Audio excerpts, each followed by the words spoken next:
करिए गुर विचार,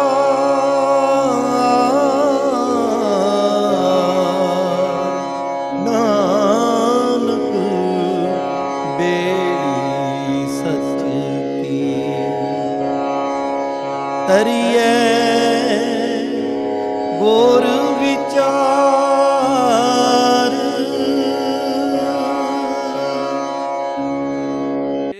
भूला विसरै तेरा चित न आवे नाओ। हर बिन जियो जल बल जाओ। मैं अपना गुर पूछ देखिया अवर नाही थाओ। रहाओ धरती ताहीरे लाल जड़ती, पलंग लाल जड़ाओ। मोहनी मुख मणि सोहै, करे रंग पुसाओ।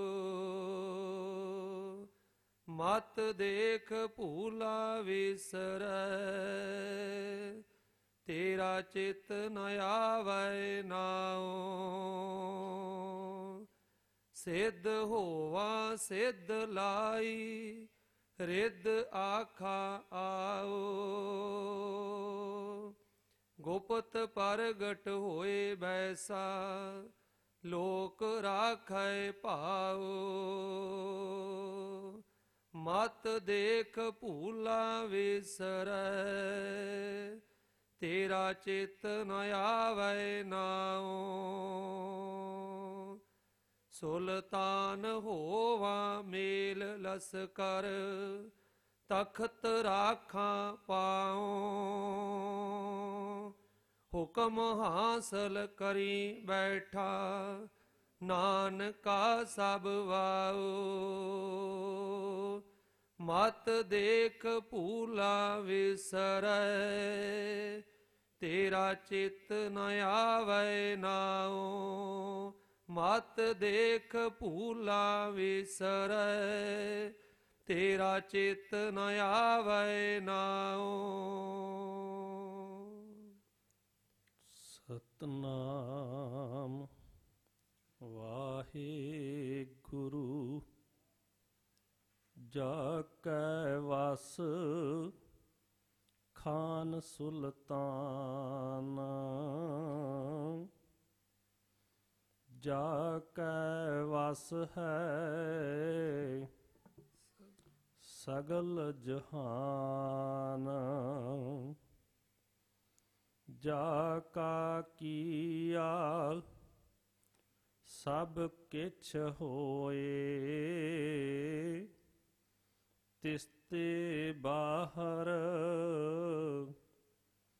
नाही कोए। कहो बेनंती अपने सतगुर पाहे। काज तुम्हारे दे निबाहे। तू सुल्तान कहाँ हूँ मियाँ तेरी कवन वडाई।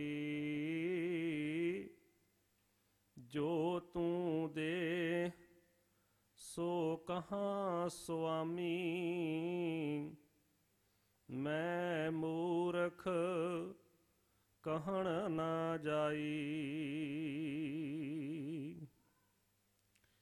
विश्व दी इकलौती आस ਗਿਆਨ ਦੇ ਮੁਜਸ਼ਮੇ ਮਨੁੱਖਤਾ ਦੇ ਚਾਨਣ ਸ਼ਬਦੇ ਅਵਤਾਰ ਸ਼ਬਦ ਬ੍ਰਹਮ ਚਵਰ ਛਤਰ ਤਖਤ ਦੇ ਮਾਲਕ ਦੋ ਜਹਾਨ ਦੇ ਵਾਲੀਏ ਕੁਲ ਜਹਾਨ ਲੋਕ ਪਰਲੋਕ ਕੇ ਸਹਾਇਕ ਸਾਹਿਬ ਸ੍ਰੀ ਗੁਰੂ ਗ੍ਰੰਥ ਸਾਹਿਬ ਮਹਾਰਾਜ ਜੀ ਦੀ ਪਵਿੱਤਰ ਗੋਦ ਅੰਦਰ ਸ਼ਾਮ ਦੇ ਦੀਵਾਨ ਵਿੱਚ ਇਤਿਹਾਸ ਦੀਆਂ ਪੀੜ੍ਹੀਆਂ ਸਾਂਝਾਂ ਪਾ ਕੇ ਗੁਰੂ ਪ੍ਰੇਮ ਵਿੱਚ ਗੁੜੁੰਦ ਸਤਿਗੁਰੂ ਸੱਚੇ ਪਾਤਸ਼ਾਹ ਜੀ ਦੀ ਇਲਾਹੀ ਬਾਣੀ ਦਰਗਾਹੀ ਬਾਣੀ ਨਿਰੰਕਾਰੀ ਬਾਣੀ ਦੀ ਗੁਰ ਵਿਚਾਰ ਦੇ ਨਾਲ ਇੱਕਮਿਕ ਹੋਣ ਵਾਸਤੇ ਸਤਿਗੁਰੂ ਜੀ ਦਾ ਅੰਮ੍ਰਿਤ ਰਸ ਲੈਣ ਵਾਸਤੇ ਦੇਵਤਿਆਂ ਦੀ ਤਰ੍ਹਾਂ ਸਮਾਧੀਆਂ ਲਾ ਕੇ ਜੁੜ ਬੈਠੇ ਸਮੂਹ ਸਤਸੰਗੀ ਜਨੋ, ਬਖਸ਼ੋ ਅਸੀਸ ਤੇ ਆਖੋ ਜੀ ਵਾਹਿਗੁਰੂ ਜੀ ਕਾ ਖਾਲਸਾ ਵਾਹਿਗੁਰੂ ਜੀ ਕੀ ਫਤਿਹ।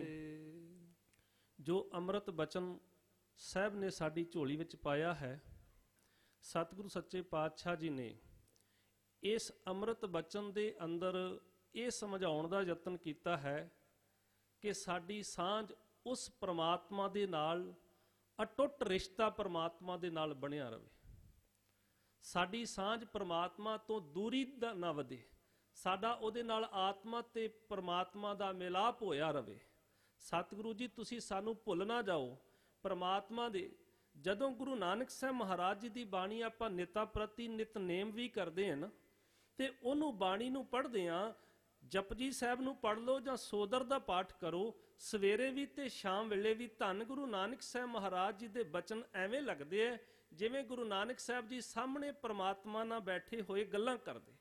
ਕਹਿ ਰਹੇ ਹੁੰਦੇ ਨੇ, ਸੋ ਦਰ ਤੇਰਾ ਕਿਹਾ, ਸੋ ਘਰ ਕਿਹਾ। ਵਾਹਿਗੁਰੂ ਜੀ ਉਹ ਦਰ ਕਿਹੜਾ ਹੈ, ਘਰ ਕਿਹੜਾ ਹੈ? ਇੱਥੇ ਵੀ ਸਤਿਗੁਰੂ ਸੱਚੇ ਪਾਤਸ਼ਾਹ ਜੀ ਨੇ ਇਹ ਬਖਸ਼ਿਸ਼ ਕੀਤੀ ਹੈ, ਪਰਮਾਤਮਾ ਦੇ ਨਾਲ ਬਚਨ ਕੀਤਾ ਹੈ ਕਿ ਮੈਨੂੰ ਮੇਰੇ ਹਿਰਦੇ ਦੇ ਅੰਦਰੋਂ ਤੇਰੀ ਯਾਦ ਜਿਹੜੀ ਹੈ ਉਹ ਭੁੱਲ ਨਾ ਜਾਵੇ। ਤੇ ਸਾਹਿਬ ਕਹਿੰਦੇ ਭੁੱਲਣ ਦਾ ਕਾਰਨ ਕੀ ਬਣਦਾ ਹੈ? ਮਨੁੱਖ ਭੁੱਲਦਾ ਉਦੋਂ ਹੈ ਜਦੋਂ ਮਨੁੱਖ ਦੇ ਕੋਲ ਕਿਸੇ ਨਾ ਕਿਸਮ ਦੀ ਪ੍ਰਾਪਰਟੀ ਜਾਇਦਾਦ ਆ ਜਾਂਦੀ ਹੈ ਜਾਂ ਬਹੁਤ ਸਾਰਾ ਧਨ ਪਦਾਰਥ ਹੁੰਦਾ ਹੈ। ਉਸ ਵੇਲੇ ਮਨੁੱਖ ਪਰਮਾਤਮਾ ਨੂੰ ਭੁੱਲ ਜਾਂਦਾ ਹੈ, ਦਾਤਾ ਨਾਲ ਪਿਆਰ ਕਰਨ ਲੱਗ ਜਾਂਦਾ ਹੈ ਤੇ ਦਾਤਾ ਵਿਸਰ ਜਾਂਦਾ ਹੈ। ਸਤਿਗੁਰੂ ਜੀ ਨੇ ਦੂਜੀ ਉਦਾਹਰਨ ਦਿੰਦਿਆਂ ਇਹ ਬਚਨ ਕਿਹਾ ਹੈ ਕਿ ਜਾਂ ਮਨੁੱਖ ਭੁੱਲਦਾ ਹੈ, ਖੂਬਸੂਰਤ ਔਰਤਾਂ ਨੂੰ ਦੇਖ ਕੇ ਮਨੁੱਖ ਦਾ ਮਨ ਮਚਲਾ ਜਾਂਦਾ ਹੈ ਤੇ ਪਰਮਾਤਮਾ ਨੂੰ ਵਿਸਾਰ ਦਿੰਦਾ ਹੈ। ਤੇ ਤੀਜੀ ਉਦਾਹਰਨ ਦੇ ਵਿੱਚ ਵੀ ਸਾਹਿਬ ਪਿਤਾ ਜੀ ਨੇ ਇਹੀ ਬਚਨ ਸਾਡੀ ਝੋਲੀ ਵਿੱਚ ਪਾ ਕੇ ਸਮਝਾਉਣ ਦਾ ਯਤਨ ਕੀਤਾ। ਜਾਂ ਮਨੁੱਖ ਉਦੋਂ ਭੁੱਲਦਾ ਹੈ ਜਦੋਂ ਕੋਈ ਥੋੜਾ ਜਿਹਾ ਕੁਝ ਸ਼ਕਤੀਆਂ ਹਾਸਲ ਕਰ ਲੈਂਦਾ ਹੈ, ਰਿੱਧੀਆਂ ਸਿੱਧੀਆਂ ਹਾਸਲ ਕਰ ਲੈਂਦਾ ਹੈ, ਉਸ ਵੇਲੇ ਵੀ ਮਨੁੱਖ ਨੂੰ ਪਰਮਾਤਮਾ ਨਾਲੋਂ ਇਹਦੀ ਆਤਮਾ ਦੀ ਦੂਰੀ ਪੈ ਜਾਂਦੀ ਹੈ ਤਾਂ ਇਹ ਪਰਮਾਤਮਾ ਨੂੰ ਭੁੱਲ ਜਾਂਦਾ ਹੈ। ਜਦ ਚੌਥੀ ਉਦਾਹਰਨ ਸਾਹਿਬ ਨੇ ਇਹ ਕਹੀ, ਮਨੁੱਖ ਜਾਂ ਉਦੋਂ ਭੁੱਲਦਾ ਹੈ ਜਦੋਂ ਇਹਦੇ ਕੋਲੇ ਰਾਜ ਸ਼ਕਤੀਆਂ ਆ ਜਾਣ, ਤਾਕਤਾਂ ਆ ਜਾਣ ਤੇ ਇਹ ਰਾਜ ਸ਼ਕਤੀਆਂ ਦੇ ਨਾਲ ਵੀ ਉਸ ਪਰਮਾਤਮਾ ਨੂੰ ਭੁੱਲ ਜਾਇਆ ਕਰਦਾ। ਸਾਹਿਬ ਗੁਰੂ ਨਾਨਕ ਸਾਹਿਬ ਮਹਾਰਾਜ ਜੀ ਨੇ ਅੰਮ੍ਰਿਤ ਬਚਨ ਬਖਸ਼ ਕੇ ਕਹਿ ਦਿੱਤਾ ਕਿ ਸੰਸਾਰ ਦੇ ਲੋਕਾਂ ਨੂੰ ਇੱਕ ਸਿੱਖਿਆ ਦਿੰਦਿਆਂ ਹੋਇਆਂ ਕਹਿਣ ਲੱਗੇ, ਹੇ ਵਾਹਿਗੁਰੂ ਜੀ ਤੁਸੀਂ ਸਾਨੂੰ ਕਿਸੇ ਵੀ ਰੂਪ ਵਿੱਚ ਅਸੀਂ ਹੋਈਏ, ਭਾਵੇਂ ਸਾਡੇ ਕੋਲ ਰਾਜ ਸ਼ਕਤੀਆਂ ਹੋਣ, ਭਾਵੇਂ ਸਾਡੇ ਕੋਲ ਰਿੱਧੀਆਂ ਸਿੱਧੀਆਂ ਆ ਜਾਣ, ਭਾਵੇਂ ਸਾਡੇ ਕੋਲ ਖੂਬਸੂਰਤ ਔਰਤਾਂ ਹੋਣ, ਭਾਵੇਂ ਸਾਡੇ ਕੋਲ ਧਨ ਪਦਾਰਥ ਹੋਣ, ਤਾਂ ਵੀ ਸਾਨੂੰ ਹੇ ਵਾਹਿਗੁਰੂ ਤੂੰ ਕਦੀ ਵੀ ਕਿਸੇ ਵੀ ਵਕਤ ਵਿੱਚ ਕਿਸੇ ਵੀ ਰੂਪ ਦੇ ਵਿੱਚ ਸਾਡਾ ਜਿਹੜਾ ਹੈ ਤੇਰੇ ਨਾਲੋਂ ਵਿਛੋੜਾ ਨਾ ਪਵੇ। ਸਾਹਿਬ ਨੇ ਵੈਸੇ ਬਚਨ ਵਿੱਚ ਧੰਨ ਕਲਗੀਧਰ ਪਾਤਸ਼ਾਹ ਨੇ ਇੱਕ ਬਚਨ ਕਿਹਾ ਹੈ ਕਿ ਪ੍ਰਮਾਤਮਾ ਹੈ ਤੇ ਹੈ ਕਿੱਥੇ? ਪ੍ਰਮਾਤਮ ਹੈ ਸਰਬ ਆਤਮ ਹੈ, ਉਹ ਆਤਮਾਵਾਂ ਦੇ ਅੰਦਰ ਹੈ। ਇਹ ਗੱਲ ਵੱਖਰੀ ਹੈ ਕਿ ਅਸੀਂ ਉਹਨੂੰ ਦੇਖਦੇ ਨਹੀਂ। ਜੇ ਅਸੀਂ ਅੰਤਰ ਧਿਆਨ ਹੋ ਕੇ ਇਸ ਤਰ੍ਹਾਂ ਦੇਖਣ ਦਾ ਯਤਨ ਕਰੀਏ ਨਾ, ਥੋੜਾ ਜਿਹਾ ਵੀ ਅਸੀਂ ਉਸ ਵਾਹਿਗੁਰੂ ਦੇ, ਕਿਉਂਕਿ ਸਤਿਗੁਰੂ ਜੀ ਦੇ ਬਾਣੀ ਦੇ ਵਿੱਚੋਂ ਇਹ ਬਚਨ ਸਾਨੂੰ ਮਿਲ ਜਾਂਦੇ ਹੈ ਕਿ ਉਹ ਪਰਮਾਤਮਾ ਸਾਡੇ ਅੰਦਰ ਹੈ, ਉਹਦੀ ਜੋਤ ਸਾਡੇ ਅੰਦਰ ਹੈ। ਘਟ ਘਟ ਮੈਂ ਹਰ ਜੂ ਬਸੇ, ਬਹੁਤ ਸਾਰੀਆਂ ਉਦਾਹਰਨਾਂ ਗੁਰਬਾਣੀ ਵਿੱਚੋਂ ਸਾਨੂੰ ਮਿਲ ਜਾਂਦੀਆਂ ਨੇ। ਤੇ ਸਤਿਗੁਰੂ ਸੱਚੇ ਪਾਤਸ਼ਾਹ ਜੀ ਦੱਸਦੇ ਕਿ ਉਹ ਪਰਮਾਤਮਾ ਤੇਰੇ ਆਪਣੇ ਅੰਦਰ ਹੈ। ਉਸ ਨੂੰ ਮਿਲਣ ਦਾ ਇੱਕੋ ਕਾਰਨ ਹੈ ਕਿ ਸਾਡੇ ਅੰਦਰ ਇਹ ਚੀਜ਼ਾਂ ਰੋੜਾ ਬਣ ਗਈਆਂ ਨੇ। ਕੁਝ ਮਨੁੱਖ ਤਰ੍ਹਾਂ ਤਰ੍ਹਾਂ ਦੇ ਭਰਮਾਂ ਭੁਲੇਖਿਆਂ ਵਿੱਚ ਪੈ ਕੇ ਵੀ ਉਲਝ ਜਾਂਦਾ ਹੈ। ਸਾਹਿਬ ਸੱਚੇ ਪਾਤਸ਼ਾਹ ਨੇ ਇਸ ਅੰਮ੍ਰਿਤ ਬਚਨ ਦੇ ਅੰਦਰ ਸਮਝਾ ਦਿੱਤਾ। ਕਹਿਣ ਲੱਗੇ, ਜੇ ਕਿਤੇ ਮਨੁੱਖ ਦੇ ਕੋਲ ਪ੍ਰਮਾਤਮਾ ਦਾ ਨਾਮ ਨਾ ਹੋਵੇ ਤਾਂ ਇਹ ਮਨੁੱਖ ਦੀ ਜਿਹੜੀ ਆਤਮਾ ਹੈ ਇਹ ਮਾਨੋ ਸੜ ਜਾਂਦੀ ਹੈ, ਜਲ ਜਾਂਦੀ ਹੈ। ਬਾਹਰ ਦਾ ਸਰੀਰ ਹੈ, ਜੇ ਸਾਡੇ ਕੋਲ ਅਸੀਂ ਭੋਜਨ ਨਾ ਛਕੀਏ ਤੇ ਇਹ ਸਰੀਰ ਨਿਰਬਲ ਤੇ ਕਮਜ਼ੋਰ ਹੋ ਜਾਂਦਾ ਹੈ। ਤੇ ਜੇ ਪ੍ਰਮਾਤਮਾ ਦਾ ਨਾਮ, ਉਹਦੀ ਦਾਤ ਸਾਡੇ ਕੋਲ ਨਾ ਹੋਵੇ ਤੇ ਇਹ ਆਤਮਾ ਵੀ ਉਸੇ ਤਰ੍ਹਾਂ ਕਮਜ਼ੋਰ ਹੋ ਜਾਂਦੀ ਹੈ। ਇਹਨੂੰ ਸਾੜਦਾ ਕੌਣ ਹੈ? ਇਹਨੂੰ ਵਿਕਾਰਾਂ ਦੀ ਅੱਗ, ਇਹਨੂੰ ਹੰਕਾਰ ਦਾ ਜਿਹੜਾ ਇਹਦੇ ਅੰਦਰ ਹਉਮੈ ਦਾ ਇਹਦੇ ਅੰਦਰ ਇੱਕ ਬਣਿਆ ਹੋਇਆ ਐਸਾ ਕਿ ਮੈਂ ਹੀ ਸਭ ਕੁਝ ਹਾਂ, ਆਪਣੇ ਆਪ ਨੂੰ ਕੋਈ ਸਮਝ ਕੇ ਬੈਠ ਗਿਆ ਤਾਂ ਪਰਮਾਤਮਾ ਨਾਲੋਂ ਇਹਦੀ ਦੂਰੀ ਪੈਣ ਦੀਆਂ ਇੱਕ ਕਾਰਨ ਬਣ ਜਾਂਦੇ ਨੇ। ਸਤਿਗੁਰੂ ਸੱਚੇ ਪਾਤਸ਼ਾਹ ਜੀ ਆਓ ਇਸ ਅੰਮ੍ਰਿਤ ਬਚਨ ਦੇ ਅੰਦਰ ਜੋ ਸਾਨੂੰ ਬਖਸ਼ਦੇ ਨੇ ਇਸ ਦੀ ਆਪਾਂ ਵਿਚਾਰ ਸ਼ੁਰੂ ਕਰੀਏ। ਇਕ ਓੰਕਾਰ ਸਤਿਗੁਰ ਪ੍ਰਸਾਦ। ਉਹ ਪਰਮਾਤਮਾ ਇੱਕ ਹੈ ਜਿਹਦੇ ਵਰਗਾ ਹੋਰ ਕੋਈ ਨਹੀਂ ਹੈ।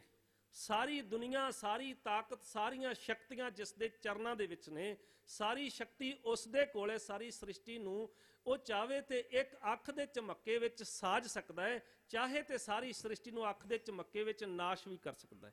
ਸਾਹਿਬ ਦੇ ਬਚਨ ਨੇ ਹਰਨ ਭਰਨ ਮੈਂ ਨੇਤਰ ਫੋਰ, ਇੱਕ ਅੱਖ ਦੇ ਝਮੱਕੇ ਵਿੱਚ ਸਾਰੀ ਨਾਸ਼ ਕਰਨ ਦੀ ਸਮਰੱਥਾ ਰੱਖਦਾ ਹੈ। ਉਹ ਪਰਮਾਤਮਾ ਕੇਵਲ ਇੱਕੋ ਇੱਕ ਹੈ। ਸਾਡੇ ਵਰਗੀਆਂ ਰੂਹਾਂ ਹੋਰ ਬਹੁਤ ਸਾਰੀਆਂ ਹੋ ਸਕਦਾ ਮਿਲ ਜਾਣਗੀਆਂ, ਪਰ ਉਹਦੇ ਵਰਗਾ ਕੋਈ ਹੋਰ ਨਹੀਂ ਜਿਹੜਾ ਸਾਰਿਆਂ ਨੂੰ ਬਣਾਉਣ ਵਾਲਾ ਹੈ, ਜਿਹੜਾ ਕ੍ਰੀਏਟਰ ਹੈ, ਸਾਰਿਆਂ ਨੂੰ ਘੜਨ ਵਾਲਾ ਹੈ। ਉਹ ਕੇਵਲ ਇੱਕ ਹੈ ਤੇ ਅਜਿਹਾ ਪਰਮਾਤਮਾ ਸਦੀਵੀ ਥੇ ਰਹਿਣ ਵਾਲਾ ਹੈ। ਇਹ ਦੁਨੀਆ ਨਾਸ਼ਵੰਤ ਹੈ, ਇਹ ਅੱਜ ਹੈ ਤੇ ਕੱਲ ਨਹੀਂ ਹੋਏਗੀ। ਜਿਹੜਾ ਕੱਲ ਹੋਏਗਾ ਉਹ ਪਰਸੋਂ ਨਹੀਂ ਹੋਏਗਾ। ਇਹ ਸਮੇਂ ਤੇ ਖਤਮ ਹੋ ਜਾਣ ਵਾਲੀ, ਪਰ ਉਹ ਪਰਮਾਤਮਾ ਕਦੀ ਖਤਮ ਨਹੀਂ ਹੋਏਗਾ। ਉਹ ਤੇ ਅਵਿਨਾਸ਼ੀ ਹੈ। ਸਾਹਿਬ ਕਹਿੰਦੇ ਉਹ ਅਜਿਹਾ ਪਰਮਾਤਮਾ ਜੇ ਮਿਲਦਾ ਹੈ ਤੇ ਉਹ ਗੁਰੂ ਦੀ ਕਿਰਪਾ ਦੁਆਰਾ ਮਿਲਦਾ ਹੈ। ਰਾਗ ਸ੍ਰੀ ਰਾਗ ਮਹਿਲਾ ਪਹਿਲਾ ਘਰ ਪਹਿਲਾ।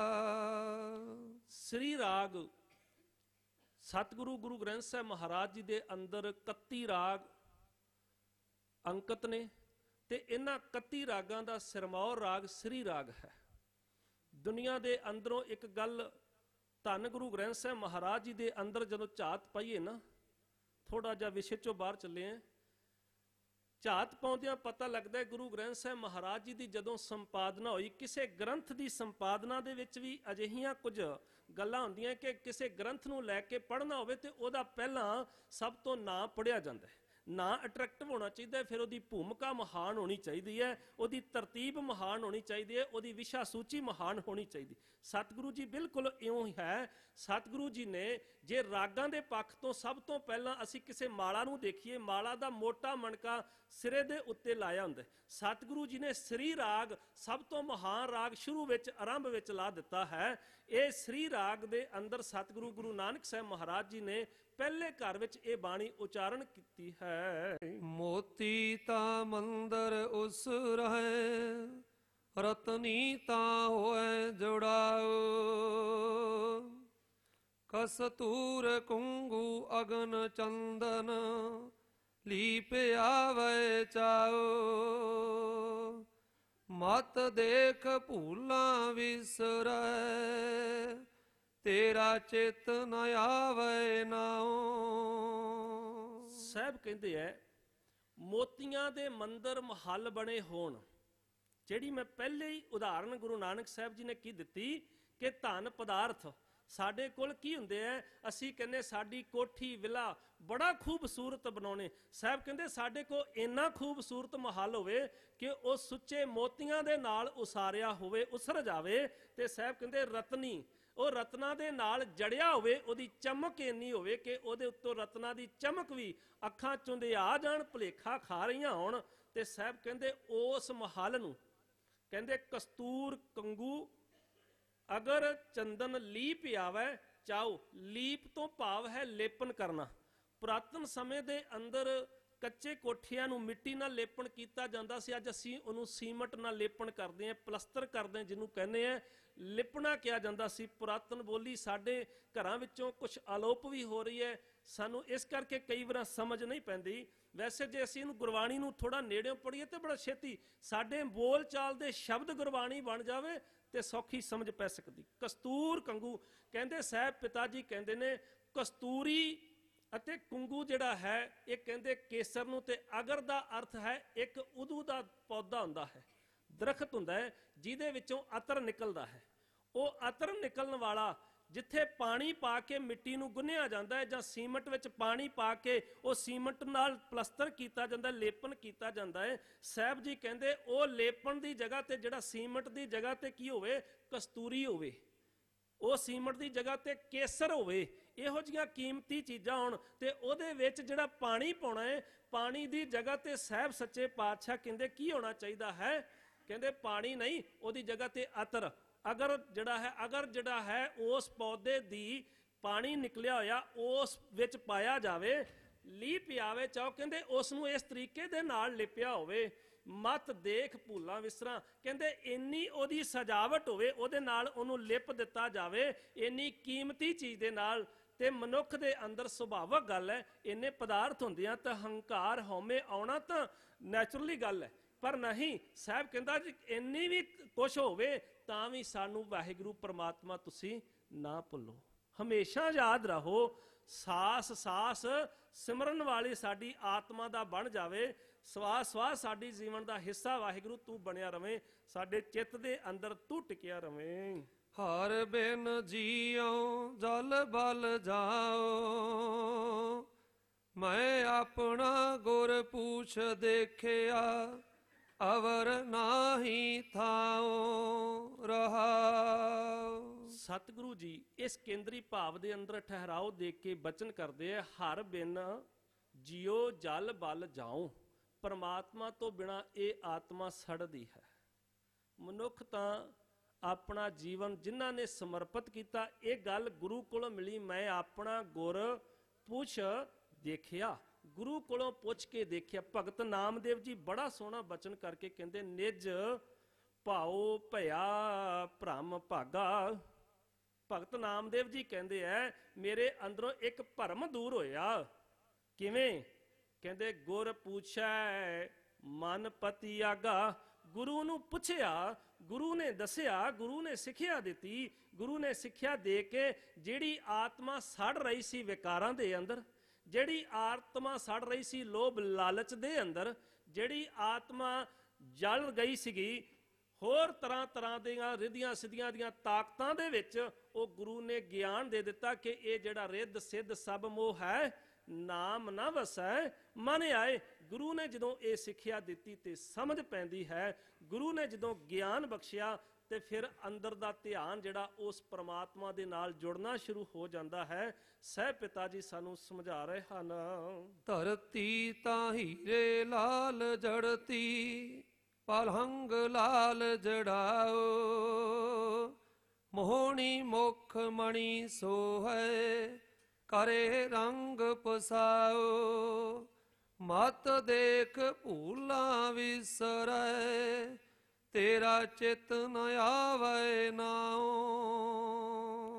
ਸਾਹਿਬ ਕਹਿੰਦੇ ਧਰਤੀ ਜਿਹੜੀ ਹੈ ਨਾ, ਜਿਸ ਧਰਤੀ ਤੇ ਅਸੀਂ ਕਦਮ ਰੱਖਦੇ ਹਾਂ, ਇਹ ਧਰਤੀ ਹੀਰਿਆਂ ਨਾਲ ਜੜੀ ਹੋਵੇ।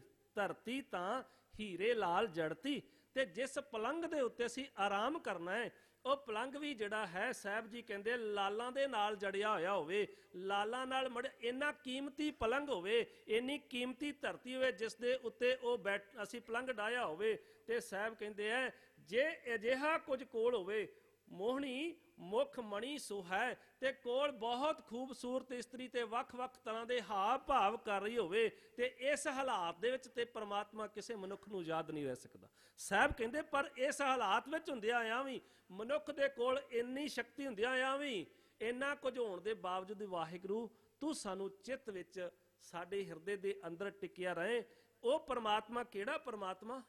ਜਿਹੜਾ ਪ੍ਰਮਾਤਮਾ ਸਾਹਿਬ ਦੇ ਬਚਨ ਨੇ, ਜਿਸ ਸਿਮਰਤ ਦੁੱਖ ਡੇਰਾ ਟਹੈ, ਜਿਹਦਾ ਸਿਮਰਨ ਕਰਨ ਦੇ ਨਾਲ ਦੁੱਖਾਂ ਦੇ ਪਹਾੜ ਵੀ ਜਿਹੜੇ ਆ ਉਹ ਵੀ ਆਰਾਮ ਨਾਲ ਮਨੁੱਖ ਪਹਾੜਾਂ ਦੇ ਨਾਲ ਟੱਕਰ ਲੈਣ ਦੀ ਸਮਰੱਥਾ ਰੱਖ ਜਾਂਦਾ ਹੈ। ਜਿਸ ਸਿਮਰਤ ਦੁੱਖ ਡੇਰਾ ਟਹੈ, ਜਿਸ ਸਿਮਰਤ ਜਮ ਕਿਛ ਨਾ ਕਹੈ, ਜਿਹਦਾ ਸਿਮਰਨ ਕਰਨ ਦੇ ਨਾਲ ਜਮ ਵੀ ਲਾਗੇ ਨਹੀਂ ਆਉਂਦੇ। ਸਾਹਿਬ ਦਾ ਇੱਕ ਹੋਰ ਬਚਨ ਹੈ, ਜਬ ਰਾਮ ਨਾਮ ਮਨ ਲਾਗਾ। ਜਦੋਂ ਰਾਮ ਦੇ ਨਾਲ, ਰਾਮ ਦਾ ਅਰਥ ਦਸ਼ਰਥ ਦਾ ਪੁੱਤਰ ਨਹੀਂ, ਇੱਥੇ ਹੈ ਪ੍ਰਮਾਤਮਾ ਜਿਹੜਾ ਜਰੇ ਜਰੇ ਵਿੱਚ ਰਮਿਆ ਹੋਇਆ ਹੈ। ਭੁੱਖ ਦੇ ਜਿਹੜਾ ਹੈ ਭੋਜਨ ਦੇ ਅੰਦਰ ਭੁੱਖ ਨੂੰ ਮਿਟਾਉਣ ਦੀ ਸ਼ਕਤੀ ਬਣ ਕੇ ਬੈਠਾ ਹੈ, ਪਾਣੀ ਦੇ ਅੰਦਰ ਪਿਆਸ ਨੂੰ ਖਤਮ ਕਰਨ ਦੀ ਤਾਕਤ ਬਣ ਕੇ ਬੈਠਾ ਹੈ। ਉਸ ਪ੍ਰਮਾਤਮਾ ਦੀ ਗੱਲ ਹੈ ਜਿਹੜਾ ਫੁੱਲਾਂ ਦੇ ਅੰਦਰ ਸੁਗੰਧੀ ਬਣ ਕੇ ਬੈਠਾ ਹੋਇਆ ਹੈ। ਸਾਹਿਬ ਕਹਿੰਦੇ ਉਹ ਪ੍ਰਮਾਤਮਾ ਜਬ ਰਾਮ ਨਾਮ ਮਨ ਲਾਗਾ, ਜਮ ਲੱਜਾਏ ਕਰ। ਜਮ ਲਜਾਏ ਦਾ ਮਤਲਬ ਨਹੀਂ ਲੈ ਕੇ ਜਾਣਾ, ਨਹੀਂ, ਇਹਦਾ ਮਤਲਬ ਲੱਜਾਏ। ਇਹਨੂੰ ਪੜਾਂਗੇ ਲੱਜਿਆ ਆ ਕੇ ਸ਼ਰਮਿੰਦਾ ਹੋ ਕੇ ਭੱਜ ਜਾਂਦਾ ਹੈ। ਸਾਹਿਬ ਦੇ ਬਚਨ ਕਿ ਜੇ ਕਿਤੇ ਇਸ ਤਰ੍ਹਾਂ ਪ੍ਰਮਾਤਮਾ ਦੇ ਨਾਲ ਆਤਮਾ ਜੁੜ ਜਾਵੇ ਤੇ ਕੀ ਹੈ, ਦੁੱਖਾਂ ਦੇ ਪਹਾੜ ਵੀ ਢਹਿ ਜਾਂਦੇ। ਜਿਸ ਸਿਮਰਤ ਦੁੱਖ ਡੇਰਾ ਟਹੈ, ਜਿਸ ਸਿਮਰਤ ਜਮ ਕਿਛ ਨਾ ਕਹੈ, ਜਿਸ ਸਿਮਰਤ ਹੋਤ ਸੁੱਕੇ ਹਰੇ। ਸੁੱਕੇ ਹੋਏ ਹਰੇ ਹੋ ਜਾਂਦੇ। ਇਹ ਜਿਹੜੀ ਆਤਮਾ ਹੈ ਨਾ, ਇਹ ਵਿਕਾਰਾਂ ਦੇ ਨਾਲ ਸੜ ਜਾਂਦੀ ਹੈ, ਸੁੱਕ ਜਾਂਦੀ ਹੈ। ਇਹ ਆਤਮਾ ਜਿਹੜੀ ਹੈ ਲੋਭ ਲਾਲਚ ਦੇ ਵਿੱਚ ਸੁੱਕ ਜਾਂਦੀ ਹੈ, ਇਹਦੇ ਅੰਦਰੋਂ ਪ੍ਰਮਾਤਮਾ ਵਾਲਾ ਰਸ ਖਤਮ ਹੋ ਜਾਂਦਾ ਹੈ। ਤੇ ਜਦੋਂ ਉਹ ਗਿਆਨ ਦਾ ਅੰਮ੍ਰਿਤ ਅੰਦਰ ਪਾਉਂਦਾ ਹੈ, ਇਹ ਜਿਹੜਾ ਸੁੱਕਾ ਹੋਇਆ ਹਰਿਆ ਹੋ ਜਾਂਦਾ ਹੈ। ਜਿਸ ਸਿਮਰਤ ਹੋਤ ਸੂਕੇ ਹਰੇ, ਜਿਸ ਸਿਮਰਤ ਡੂਬਤ ਪਾਹਨ ਤਰੇ, ਪੱਥਰ ਵੀ ਤਰ ਜਾਂਦੇ। ਪੱਥਰ ਵਰਗੀਆਂ ਰੂਹਾਂ ਉਹ ਵੀ ਤਰ ਜਾਂਦੀਆਂ ਨੇ। ਸਾਹਿਬ ਪਿਤਾ ਕਹਿੰਦੇ ਨੇ ਉਹ ਪ੍ਰਮਾਤਮਾ ਸਾਨੂੰ ਹਿਰਦੇ ਵਿੱਚੋਂ ਕਦੀ ਵੀ ਕਿਸੇ ਵੀ ਰੂਪ ਵਿੱਚ ਨਾ ਵਿਸਰੇ। ਸਿੱਧ ਹੋਵਾਂ ਸਿੱਧ ਲਾਈ, ਰਿੱਧ ਆਖਾਂ ਆਓ, ਗੁਪਤ ਪ੍ਰਗਟ ਹੋਏ ਬੈਸਾਂ, ਲੋਕ ਰਾਖੈ ਭਾਉ, ਮਤ ਦੇਖ ਭੂਲਾਂ ਵਿਸਰੈ, ਤੇਰਾ ਚਿਤ ਨ ਆਵੈ ਨਾਉ। ਸਿੱਧਾਂ ਦੇ ਕੋਲ, ਜੋਗੀਆਂ ਦੇ ਕੋਲ ਬਹੁਤ ਸਾਰੀਆਂ ਕੁਝ ਅਜਿਹੀਆਂ ਲੋਕਾਂ ਨੂੰ ਭਰਮਾ ਦੇਣ ਵਾਲੀਆਂ ਸ਼ਕਤੀਆਂ ਉਹਨਾਂ ਨੇ ਹਾਸਲ ਕਰ ਲਈਆਂ, ਜਿਹੜੀਆਂ ਸ਼ਕਤੀਆਂ ਤੋਂ ਲੋਕ ਪ੍ਰਭਾਵਿਤ ਹੁੰਦੇ ਸਨ। ਕੁਝ ਜਿਵੇਂ ਹਵਾ ਵਿੱਚ ਉੱਡਣਾ ਜਾਂ ਮੂੰਹ ਚੋਂ ਅੱਗ ਕੱਢਣੀ, ਐਸੀਆਂ ਚੀਜ਼ਾਂ ਦਿਖਾ ਕੇ ਲੋਕਾਂ ਨੂੰ ਭਰਮਾਂ ਵਿੱਚ ਪਾ ਲੈਂਦੇ ਸਨ। ਇਸੇ ਤਰ੍ਹਾਂ ਹੀ ਜਦੋਂ ਧੰਨ ਗੁਰੂ ਨਾਨਕ ਸਾਹਿਬ ਮਹਾਰਾਜ ਜਗन्नाथपुरी ਗਏ ਤੇ ਉੱਥੇ ਵੀ ਕਲਯੁਗ ਨਾਮੀ ਪੰਡਤ ਇਉਂ ਹੀ ਕਰ ਰਿਹਾ ਸੀ। ਲੋਕਾਂ ਨੂੰ ਤਰਲੋਕੀ ਦੀਆਂ, ਪਿਛਲੇ ਜਨਮ ਦੀਆਂ, ਆਉਣ ਵਾਲੇ ਦੀਆਂ ਤੇ ਬੀਤਰੇ ਦੀਆਂ ਗੱਲਾਂ ਸੁਣਾ ਰਿਹਾ ਸੀ। ਸਾਹਿਬ ਪਿਤਾ ਨੇ, ਗੁਰੂ ਨਾਨਕ ਸਾਹਿਬ ਮਹਾਰਾਜ ਜੀ ਨੇ ਉਹਨੂੰ ਸਮਝਾ, ਉਹਦੇ ਅੱਗੋਂ ਜਦੋਂ ਚੁੱਕ ਲਿਆ ਗੜਵਾ, ਪੈਸਿਆਂ ਵਾਲਾ ਲੋਟਾ ਚੁੱਕ ਕੇ ਪਾਸੇ ਭਾਈ ਮਰਦਾਨੇ ਨੂੰ ਇਸ਼ਾਰਾ ਕੀਤਾ, ਛੁਪਾ ਦਿੱਤਾ, ਤੇ ਉਸ ਵੇਲੇ ਵੀ ਉਹ ਲਾਲ ਪੀਲਾ ਲੋਹਾ ਲਾਖਾ ਹੋ ਗਿਆ। ਸਤਿਗੁਰੂ ਸੱਚੇ ਪਾਤਸ਼ਾਹ ਜੀ ਕਹਿਣ ਲੱਗੇ ਤੂੰ ਇੰਨਾ ਲੋਹਾ ਲਾਖਾ ਕਿਉਂ? ਕਹਿੰਦੇ ਦੱਸ ਦਿਓ ਕਿੰਨੇ ਚੁੱਕਿਆ, ਨਹੀਂ ਤੇ ਫੂਕ ਮਾਰ ਕੇ ਸਵਾਹ ਕਰ ਦੇਂਗਾ। ਕਹਿੰਦੇ ਤੁਹਾਡੀ ਫੂਕ ਵਿੱਚ ਬੜੀ ਸ਼ਕਤੀ ਤਾਕਤ ਲੱਗਦੀ। ਗੁਰੂ ਨਾਨਕ ਸਾਹਿਬ ਕਹਿੰਦੇ ਇਦਾਂ ਨਾ ਕਰਿਓ ਪੰਡਤ ਜੀ, ਲੋਟਾ ਤੇ ਕਿਸੇ ਇੱਕ ਨੇ ਚੁੱਕਿਆ, ਬਾਕੀਆਂ ਦਾ ਗੁਨਾਹ ਕੋਈ ਨਹੀਂ ਹੈ। ਤੁਸੀਂ ਜਿਵੇਂ ਅੰਤਰ ਧਿਆਨ ਹੋ ਕੇ ਤਰਲੋਕੀ ਦੀਆਂ ਗੱਲਾਂ ਦੱਸ ਰਹੇ ਸੀ, ਅੰਤਰ ਧਿਆਨ ਹੋ ਕੇ ਦੇਖੋ ਕਿ ਲੋਟਾ ਕਿਸ ਨੇ ਚੁੱਕਿਆ ਤੇ ਕਿੱਥੇ ਰੱਖਿਆ। ਗੱਲ ਤੇ ਸੌਖੀ ਜੀ ਹੈ, ਪਰ ਕਰ ਤਾਂ ਰਿਹਾ ਸੀ ਭੁਲੇਖਿਆਂ ਵਿੱਚ ਪਾ ਕੇ ਅਜਿਹੀਆਂ ਲੋਕਾਂ ਨੂੰ ਜਿਹੜੀਆਂ ਗੱਲਾਂ ਦੱਸ ਕੇ ਮੈਂ ਬਹੁਤ ਮਹਾਨ ਆਪਣੀ ਸ਼ਕਤੀ ਦਾ ਪ੍ਰਦਰਸ਼ਨ ਕਰ ਰਿਹਾ ਸੀ। ਸਤਿਗੁਰੂ ਜੀ ਨੇ ਇੱਕ ਸੂਈ ਦੇ ਨਾਲ ਸਾਰੀ ਹਵਾ ਜਿਹੜੀ ਸੀ ਉਹ ਕੱਢ ਦਿੱਤੀ। ਸਤਿਗੁਰੂ ਨਾਨਕ ਸਾਹਿਬ ਮਹਾਰਾਜ ਜੀ ਇੱਥੇ ਕਹਿੰਦੇ ਕੋਈ ਸਿੱਧੀਆਂ ਰਿੱਧੀਆਂ ਸਿੱਧੀਆਂ ਹਾਸਲ ਕਰਕੇ ਪੂਰੀ ਆਪਣੇ ਆਪ ਨੂੰ ਜੋਗੀਆਂ ਵਾਲੀ ਜਿੰਨੀ ਪਾਵਰ ਹੈ ਉਹ ਆਪਣੇ ਹੱਥ ਵਿੱਚ ਕਰ ਲਵੇ, ਰਿੱਧੀਆਂ ਸਿੱਧੀਆਂ ਹਾਸਲ ਕਰ ਲਵੇ, ਤੇ ਸਾਹਿਬ ਪਿਤਾ ਕਹਿੰਦੇ ਉਹ ਕਦੀ ਗੁਪਤ ਹੋ ਜਾਵੇ, ਇੰਨੀ ਸ਼ਕਤੀ ਹਾਸਲ ਕਰ ਲਵੇ, ਕਦੀ ਗੁਪਤ ਹੋ ਜਾਵੇ ਤੇ ਕਦੀ ਪ੍ਰਗਟ ਹੋ ਜਾਵੇ। ਲੋਕਾਂ ਨੂੰ ਆਖੇ ਕਿ ਮੈਂ ਹੁਣ ਗੁਪਤ ਹੋ ਗਿਆ, ਆਪਣੀ ਸ਼ਕਤੀ ਨਾਲ ਪ੍ਰਗਟ ਹੋ ਗਿਆ ਸ਼ਕਤੀ ਨਾਲ। ਤੇ ਲੋਕਾਂ ਦੇ ਅੰਦਰ ਭਾਵ ਦਾ ਅਰਥ ਹੁੰਦਾ ਪਿਆਰ, ਲੋਕਾਂ ਦੇ ਅੰਦਰ ਪਿਆਰ ਵੀ ਬੜਾ ਬਣਿਆ ਹੋਵੇ। ਸਾਹਿਬ ਕਹਿੰਦੇ ਇੰਨੀ ਪਾਵਰ ਹੁੰਦਿਆਂ ਹੋਇਆਂ ਵੀ ਜੇ ਸਾਡੇ ਕੋਲ ਆ ਜਾਵੇ ਤੇ ਫਿਰ ਵੀ ਵਾਹਿਗੁਰੂ ਤੂੰ ਸਾਨੂੰ ਨਾ ਵਿਸਰੇ, ਤੂੰ ਸਾਨੂੰ ਚੇਤੇ ਦੇ ਅੰਦਰ ਰਵੇਂ, ਸਾਡੇ ਹਿਰਦੇ ਦੇ ਅੰਦਰ ਵਸਦਾ ਰਵੇਂ। ਸੁਲਤਾਨ ਹੋਵਾ ਮੇਲ ਲਸ ਕਰ, ਤਖਤ ਰਾਖਾਂ ਪਾਉ, ਹੁਕਮ ਹਾਸਲ ਕਰੀ ਬੈਠਾ, ਨਾਨਕਾ ਸਭ ਵਾਉ, ਮਤ ਦੇਖ ਭੂਲਾਂ ਵਿਸਰੈ, ਤੇਰਾ ਚਿਤ ਨ ਆਵੈ ਨਾਉ। ਕਹਿੰਦੇ ਮੈਂ ਸੱਚੇ ਪਾਤਸ਼ਾਹ ਜੀ ਕੀ ਕਹਿੰਦੇ ਨੇ ਕਿ ਸਾਰੇ ਕੁਝ ਲਸ਼ਕਰ ਇਕੱਠੇ ਕਰਕੇ, ਫੌਜਾਂ ਇਕੱਠੀਆਂ ਕਰਕੇ ਮੈਂ ਰਾਜਾ ਬਣ ਜਾਵਾਂ, ਰਾਜਿਆਂ ਵਾਲੀ ਪਾਵਰ ਮੇਰੇ ਕੋਲ ਆ ਜਾਵੇ ਤੇ ਤਖਤ ਦੇ ਉੱਤੇ ਬੈਠਾਂ, ਤੇ ਤਖਤ ਦੇ ਉੱਤੇ ਬੈਠ ਕੇ ਮੈਂ ਹੁਕਮ ਚਲਾਵਾਂ।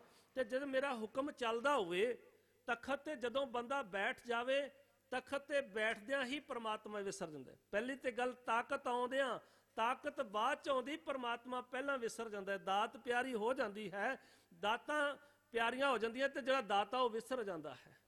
ਸ਼ਕਤੀਆਂ ਦਾ ਮਾਣ, ਹੰਕਾਰ ਇਹਨਾਂ ਆ ਜਾਂਦਾ ਹੈ। ਇਹ ਤਾਂ ਇੱਕ ਪਾਸੇ ਰਿਹਾ, ਕੋਈ ਕਿਸੇ ਗੁਰਦੁਆਰੇ ਦਾ ਪ੍ਰਧਾਨ ਬਣ ਜਾਵੇ ਉਹੀ ਮਾਣ ਨਹੀਂ, ਉਹ ਵੀ ਆਪਣੇ ਆਪ ਵਿੱਚ ਇੱਕ ਰਾਜਾ ਬਣ ਜਾਂਦਾ ਹੈ। ਉਹਨੂੰ ਵੀ ਕਈ ਵਾਰ ਪ੍ਰਮਾਤਮਾ ਚੇਤੇ ਵਿੱਚੋਂ ਭੁੱਲ ਜਾਂਦਾ ਹੈ। ਖਿਮਾ ਕਰਨਾ, ਮੈਂ ਕਿਸੇ ਗੁਰਦੁਆਰੇ ਤੇ ਟੌਂਚ ਨਹੀਂ, ਪਰ ਹਾਲਾਤਾਂ ਦੇ ਮੁਤਾਬਕ ਗੱਲ ਕਰ ਰਹੇ ਹਾਂ ਕਿ ਕਈ ਵਾਰ ਮਨੁੱਖ ਦੇ ਅੰਦਰ ਅਜਿਹੇ ਹੰਕਾਰ ਆ ਜਾਂਦੇ ਆ, ਉਹ ਆਪਣੇ ਆਪ ਨੂੰ ਗੁਰੂ ਤੋਂ ਵੱਡਾ ਵੀ ਸਮਝਣ ਲੱਗਦਾ। ਜਾਂ ਇਉਂ ਕਹਿ ਲਓ, ਕੋਈ ਕਥਾਵਾਚਕ ਕਵੇ ਜਾਂ ਕੋਈ ਵੀ ਮਨੁੱਖ ਕਿਸੇ ਵੀ ਸ਼ਕਤੀ ਦੇ ਹੁੰਦਿਆਂ, ਕੁਛ ਵੀ ਕੋਲ ਗਿਆਨ ਹੁੰਦਿਆਂ, ਤਾਕਤ ਹੁੰਦਿਆਂ ਇਹ ਸਮਝ ਲਵੇ ਤੇ ਫਿਰ ਉਹ ਤਾਂ ਮੂਰਖ ਹੈ। ਸਤਿਗੁਰੂ ਜੀ ਨੇ ਬਾਣੀ ਵਿੱਚ ਇਥੋਂ ਤੱਕ ਕਹਿ ਦਿੱਤਾ ਹੈ ਕਿ ਜੇ ਕਿਤੇ ਮਨੁੱਖ ਦੇ ਕੋਲ, ਹੁਣ ਦੇਖੋ ਪਸ਼ੂ ਦਾ ਤੇ ਮਨੁੱਖ ਦੇ ਨਾਲ, ਮਨੁੱਖ ਨੂੰ ਪਸ਼ੂ ਵੀ ਗੁਰੂ ਸਾਹਿਬ ਨੇ ਬਾਣੀ 'ਚ ਕਿਹਾ, ਤੁਸੀਂ ਪੜ੍ਹਦੇ ਹੋ। ਸਤਿਗੁਰੂ ਸੱਚੇ ਪਾਤਸ਼ਾਹ ਜੀ ਕਹਿੰਦੇ ਪਸ਼ੂ ਨੂੰ ਨਹੀਂ ਗਿਆਨ ਕਿ ਮੇਰੀ ਭੈਣ ਕੌਣ ਹੈ, ਮੇਰੀ ਧੀ ਕੌਣ ਹੈ, ਮੇਰੀ ਮਾਂ ਕੌਣ ਹੈ, ਪਸ਼ੂ ਨੂੰ ਸੋਝੀ ਨਹੀਂ ਹੈ। ਇਹ ਕੇਵਲ ਸੋਝੀ ਮਨੁੱਖ ਨੂੰ ਹੈ, ਇਹ ਗਿਆਨ ਮਨੁੱਖ ਨੂੰ ਹੈ। ਤੇ ਜੇ ਮਨੁੱਖ ਨੂੰ ਵੀ ਇਹ ਗਿਆਨ ਨਾ ਹੋਵੇ ਮੇਰੀ ਭੈਣ ਕੌਣ ਹੈ, ਮੇਰੀ ਧੀ ਕੌਣ ਹੈ, ਮੇਰੀ ਮਾਂ ਕੌਣ ਹੈ, ਮੇਰੀ ਪਤਨੀ ਕੌਣ ਹੈ, ਤੇ ਫਿਰ ਸਾਹਿਬ ਦੇ ਬਚਨ ਕਰਤੂਤ ਪਸ਼ੂ ਕੀ ਮਾਨਸ ਜਾਤ। ਉਹ ਕਰਤੂਤਾਂ ਤੇ ਕੰਮ ਤੇ ਤੇਰੇ ਪਸ਼ੂਆਂ ਵਾਲੇ ਆ ਨਾ। ਸਤਿਗੁਰੂ ਸੱਚੇ ਪਾਤਸ਼ਾਹ ਜੀ ਕਹਿੰਦੇ ਫਿਰ ਤਾਂ ਉਹ ਪਸ਼ੂ ਹੈ ਜੇ ਉਸਨੇ ਆਪਣੇ ਅੰਦਰ ਉਸ ਪ੍ਰਮਾਤਮਾ ਦਾ ਗਿਆਨ, ਪ੍ਰਮਾਤਮਾ ਦਾ ਪਿਆਰ, ਜੇ ਅੰਦਰ ਪਿਆਰ ਨਹੀਂ ਹੈ ਤੇ ਸਮਝ ਲੈਣਾ ਬਾਹਰੋਂ ਦਿਖਾਵੇ ਦੀ ਖਾਤਰ ਕੁਝ ਕਰ ਰਿਹਾ ਹੈ ਤੇ ਉਹ ਮਨੁੱਖ ਅਧੂਰਾ ਹੈ। ਅੰਦਰ ਪਿਆਰ ਹੋਵੇ, ਜਿੱਥੇ ਪਿਆਰ ਹੋਵੇ ਉੱਥੇ ਵਪਾਰ ਨਹੀਂ ਹੁੰਦਾ, ਨੋਟ ਕਰ ਲੈਣਾ। ਜਿੱਥੇ ਪਿਆਰ ਹੋਵੇ ਉੱਥੇ ਵਪਾਰ ਨਹੀਂ ਹੁੰਦਾ, ਜਿੱਥੇ ਵਪਾਰ ਹੋਵੇ ਉੱਥੇ ਪਿਆਰ ਨਹੀਂ ਹੁੰਦਾ। ਅਕਸਰ ਮੈਂ ਕਹਿੰਦਾ ਹੁੰਦਾ ਹੈ ਜੇ ਪਿਆਰ ਹੋਵੇ ਗੁਰਮੁਖੋ, ਜਿੱਥੇ ਪਿਆਰ ਹੋਵੇ, ਪਿਆਰ ਉਦੋਂ ਖੁਸ਼ ਹੁੰਦਾ ਹੈ ਜਦੋਂ ਕੁਝ ਦੇ ਪਾਉਂਦਾ ਹੈ। ਪਿਆਰ ਉਦੋਂ ਖੁਸ਼ ਹੁੰਦਾ ਹੈ ਜਦੋਂ ਕੁਝ ਦੇ ਦਿੰਦਾ ਹੈ। ਹੰਕਾਰ ਉਦੋਂ ਖੁਸ਼ ਹੁੰਦਾ ਹੈ ਜਦੋਂ ਕੁਝ ਲੈ ਲੈਂਦਾ ਹੈ। ਜੇ ਅੰਦਰ ਹੰਕਾਰ ਹੋਵੇ ਉਹ ਲੈਣ ਦੀ ਭਾਵਨਾ ਬਣੀ ਰਹੇਗੀ, ਜੇ ਪਿਆਰ ਹੋਵੇਗਾ ਦੇਣ ਦੀ ਭਾਵਨਾ ਬਣੀ ਰਹੇਗੀ। ਅਸੀਂ ਤੇ ਗੁਰੂ ਕੀ ਗੋਲਕ ਵਿੱਚ 2 4 5 7 ਦਾ ਨੋਟ ਪਾ ਕੇ ਅਸੀਂ ਵੱਡੀ ਸਾਰੀ ਲਿਸਟ ਘਰੋਂ ਲੈ ਕੇ ਉਹਨੇ ਬਾਬਾ ਵੀ ਕਰਦੇ, ਆ ਵੀ ਕਰਦੇ, ਆ ਵੀ ਕਰਦੇ, ਆ ਵੀ ਕਰਦੇ। ਕੋਈ ਵਿਰਲਾ ਆਉਂਦਾ ਹੈ ਜਿਹੜਾ ਆ ਕੇ ਗੁਰੂ ਚਰਨਾਂ ਵਿੱਚ ਸਿਰ ਰੱਖ ਕੇ ਕਹਿੰਦਾ ਸੱਚੇ ਪਾਤਸ਼ਾਹ ਸਾਨੂੰ ਆਪਣੇ ਵਰਗੇ ਬਣਾ ਲਾ। ਵਿਰਲਾ ਹੈ, ਇਹ ਨਹੀਂ ਕਿ ਖਤਮ ਨਹੀਂ ਕਿਸੇ ਚੀਜ਼ ਦਾ, ਬੀਨਾਸ ਨਹੀਂ ਹੁੰਦਾ। ਸਤਿਗੁਰੂ ਜਿਨ੍ਹਾਂ ਦੇ ਸਿਰ ਤੇ ਮਿਹਰ ਦਾ ਹੱਥ ਰੱਖਦਾ ਹੈ ਨਾ, ਰਹਿਮਤ ਕਰਦਾ ਹੈ, ਝੋਲੀ ਦੇ ਅੰਦਰ ਅੰਮ੍ਰਿਤ ਖਜ਼ਾਨਾ ਪਾ ਦਿੰਦਾ ਹੈ। ਜਿਹੜੇ ਸਮਰਪਿਤ ਹੋ ਜਾਂਦੇ ਹੈ ਉਹ ਫਿਰ ਆਪਣਾ ਆਪ ਜਿਸਮ ਵੀ ਕਟਵਾ ਦਿੰਦੇ ਹੈ। ਭਾਈ ਮਤੀ ਦਾਸ ਦੇ ਸਿਰ ਤੇ ਜਦੋਂ ਜਲਾਦਾਂ ਨੇ ਆਰਾ ਰੱਖਿਆ ਤੇ ਪੁੱਛਿਆ ਜਿਹੜੀ ਆਖਰੀ ਇੱਛਾ, ਕਹਿੰਦਾ ਮੈਨੂੰ ਆਖਰੀ ਸਵਾਸ ਤੱਕ ਜਦ ਤੱਕ ਮੇਰੇ ਨੇਤਰ ਖੁੱਲੇ ਰਹਿਣ ਮੈਨੂੰ ਮੇਰੇ ਗੁਰੂ ਦੇ ਦੀਦਾਰ ਹੁੰਦੇ ਰਹਿਣ।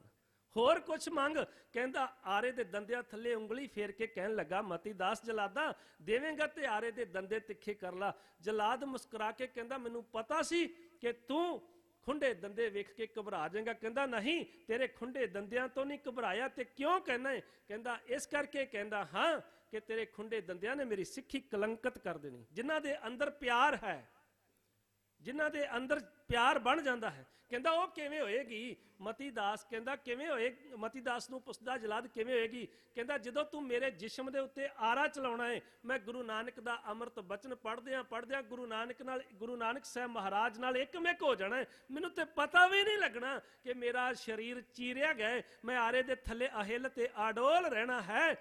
ਤੇ ਖਿਆਲ ਕਰੀ ਤੇਰੇ ਖੁੰਡੇ ਦੰਦਿਆਂ ਨੇ ਚੀਰ ਟੇਡਾ ਪਾ ਦੇਣਾ ਹੈ। ਆਉਣ ਵਾਲੀਆਂ ਨਸਲਾਂ ਸ਼ੱਕ ਕਰਨਗੀਆਂ ਕਿ ਮਤੀ ਦਾਸ ਆਰੇ ਥੱਲੇ ਹਿੱਲਿਆ ਹੋਏਗਾ। ਜਲਾਦਾ ਇਸ ਕਰਕੇ ਕਹਿਣਾ ਆਰੇ ਦੇ ਦੰਦੇ ਤਿੱਖੇ ਕਰ ਕਿ ਆਉਣ ਵਾਲੀਆਂ ਨਸਲਾਂ ਫਖਰ ਤੇ ਮਾਣ ਨਾਲ ਕਹਿਣ ਕਿ ਮਤੀ ਦਾਸ ਆਰੇ ਥੱਲੇ ਵੀ ਅਹਿਲ ਤੇ ਅਡੋਲ ਰਿਹਾ ਸੀ। ਆਓ, ਵਕਤ ਆਗਿਆ ਨਹੀਂ ਦਿੰਦਾ ਕਿ ਮੈਂ ਸ਼ਬਦ ਨੂੰ ਬਹੁਤ ਸੰਖੇਪ ਰੂਪ ਵਿੱਚ ਹੁਕਮ ਹੋਇਆ ਸੀ ਕਿ ਕੰਪਲੀਟ ਕਰ ਦਿੱਤਾ ਜਾਵੇ, ਤੇ ਇਸ ਕਰਕੇ ਮੈਂ ਥੋੜੀ ਜੀ ਵਿਆਖਿਆ ਵੱਲ ਵੀ ਘੱਟ ਖਿਆਲ ਦੇ ਪਾਇਆ ਔਰ ਵਕਤ ਨੂੰ ਧਿਆਨ ਵਿੱਚ ਰੱਖਦਿਆਂ ਹੀ ਆਪ ਜੀ ਦੇ ਨਾਲ ਸੰਖੇਪ ਰੂਪ ਵਿੱਚ ਯਤਨ ਕੀਤਾ ਹੈ। ਵਿਸਥਾਰ ਫਿਰ ਕਰਾਂਗਾ। ਆਓ ਜੀ, ਅਖੀਰਲੀ ਇਹ ਸਾਡੀ ਸੁਰਤ ਦੇ ਅੰਦਰ ਗੁਰੂ ਕਾ ਸ਼ਬਦ ਟਿਕਾਉਣ ਦਾ ਯਤਨ ਕਰੀਏ ਜੀ। ਭੁੱਲਾਂ ਦੀ ਖਿਮਾ। ਧੰਨ ਗੁਰੂ ਗ੍ਰੰਥ ਸਾਹਿਬ ਜੀ ਨੂੰ ਸੀਸ ਝੁਕਾ ਕੇ ਅਸੀਸ ਬਖਸ਼ੋ ਤੇ ਆਖੋ ਜੀ ਵਾਹਿਗੁਰੂ ਜੀ ਕਾ ਖਾਲਸਾ, ਵਾਹਿਗੁਰੂ ਜੀ ਕੀ ਫਤਿਹ। ਸੁਲਤਾਨ ਹੋਵਾ ਮੇਲ ਲਸਕਰ, ਤਖਤ ਰਾਖਾਂ ਪਾਉ, ਹੁਕਮ ਹਾਸਲ ਕਰੀ ਬੈਠਾ, ਨਾਨਕਾ ਸਭ ਵਾਉ। ਮਤ ਦੇਖ ਭੂਲਾ ਵਿਸਰੈ, ਤੇਰਾ ਚਿਤ ਨ ਆਵੈ ਨਾਉ। ਵਾਹਿਗੁਰੂ ਜੀ ਕਾ ਖਾਲਸਾ, ਵਾਹਿਗੁਰੂ ਜੀ ਕੀ ਫਤਿਹ। ਕਰੀਏ ਗੁਰ ਵਿਚਾਰ,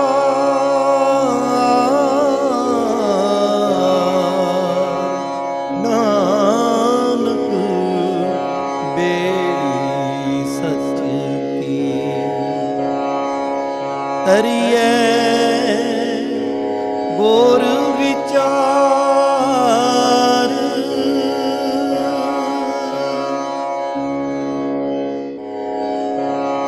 ਕਰੀਏ